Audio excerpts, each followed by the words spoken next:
Now to a battle brewing between two neighbors that could end up with the tourism industry here in the U.S. seeing big changes this summer.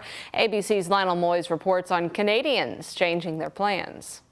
Like a good neighbor, Canada has seemingly always been there for the U.S. tourism industry, but this year is different. I was planning a trip to LA to see a friend. However, we decided to go to Mexico instead. A new survey warns 30% of Canadians who had trips to the U.S. planned have now canceled them as tensions rise between the two countries. From the dispute over tariffs triggering boos for the American anthem,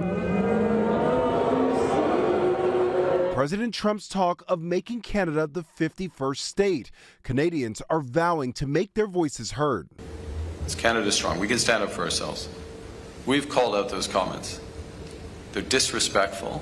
The Thousand Islands area on the U.S.-Canada border already feeling the strain. What we've noticed is a lot of our potential visitors, particularly on the Canadian side, they're quite angry. They're quite hurt by what they see as policy and rhetoric that is attacking. Dollywood and other attractions in Tennessee also bracing. One of our tour operators told us immediately she lost about 30% of her business trips that she had already booked to the U.S. Airlines affected too. Canada-based WestJet says bookings to the U.S. have fallen nearly 25%.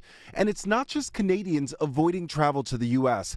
Analysts say a trade war with Europe and other allies could trigger a drop of nearly 11% in travel spending this year.